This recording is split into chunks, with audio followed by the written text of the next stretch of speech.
Hi friends. So ఈ 2025కి సంబంధించి ఈ రోజు అయితే లాస్ట్ అండి. సో ఈ డిసెంబర్ 31న ఈ 2025లో జరిగిన ఒక సంఘటన గురించి మనం మాట్లాడుకోబోతున్నాం. అండ్ అదేవిధంగా మెయిన్ గా చూసుకున్నట్టయితే ఆల్రెడీ మీకు తమ్మునిలో కనబడుతుంది. సో మెయిన్ గా సుడిగాలి సుధీరణ అండ్ అదేవిధంగా రష్మి గారికి సంబంధించి ఈ 2025లో జస్ట్ ఒక్క షో మాత్రమే కనిపించింది. సో దాని తర్వాత మళ్ళీ ఎక్కడ కూడా వాళ్ళైతే కనిపించలేదండి. సో మెయిన్ గా ఉన్న థింక్ ఏంటి అంటే దాదాపుగా ఈ 12 సంవత్సరాల నుంచి కూడా సుధీర్ రష్మిల జర్నీ అనేది నిజంగా ఒక చాలా అద్భుతం అండి.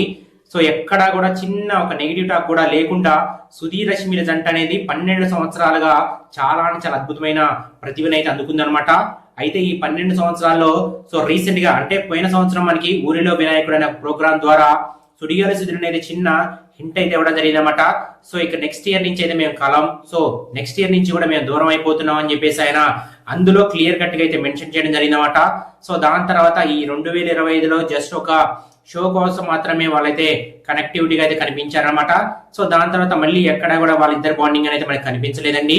సో ఇటు సుడిగాలి సుధీరణ సినిమాలు చేసుకుంటూ జీ తెలుగులో గానీ, ఆహాలో వచ్చిన ఓటీటీ షోలో గానీ, ఈటీవీలో గానీ వీటిలో అయితే కంపారిజన్ గా అయితే కనిపిస్తూ ఉన్నారన్నమాట. సో ఇక రష్మి గారి విభాగంలో చూసుకున్నట్టయితే రష్మి గారు జబర్దస్త్ లో మాత్రం యాంకరింగ్ చేస్తున్నారన్నమాట. సో ఇక్కడ రష్మి గారితో పాటు మానస్ గారు అయితే యాంకరింగ్ చేస్తున్నారన్నమాట. సో వీళ్ళిద్దరి పేరు అందరికీ కూడా నచ్చపోయినప్పటికీ కూడా అలా కంటిన్యూ అవుతూ ఉందన్నమాట. సో ఏది ఏమైనప్పటికీ సుధీర్ రష్మిల జంటను కొట్టే జంట ఇప్పటివరకు కూడా రాలేదు అంటే కనుక అది అతిశయోక్తి కాదనమాట. సో ఏది ఏమైనప్పటికీ 2025 అంతా కూడా చాలా సాడెస్ట్ గా అయితే ముగిసిపోయిందండి. సో ఎందుకు అంటే ఇద్దరు పేర్లు అనేది చాలా మంది యాక్సెప్ట్ చేస్తున్నారు కాబట్టి వాళ్ళని రిపీటెడ్ గా అయితే మనకి తీసుకురావట్లేదు అనమాట. సో ఎందుకంటే వాళ్ళ ట్రౌక్ అనేది ఆల్మోస్ట్ ఫిక్స్ అయిపోయింది కాబట్టి అందరూ కూడా దాని గురించి అయితే అడుగుతున్నారు అనమాట. సో ఏదేమైనప్పటికీ ఇప్పుడు టీవీ పేరు అనేది కొంచెం దూరం అయినప్పటికీ కూడా సినిమాలో వాళ్ళు ఒక సినిమా చేస్తుంటే కనుక ఖచ్చితంగా అందరు ఫ్యాన్స్ కూడా హ్యాపీగా ఫీల్ అవుతారనమాట.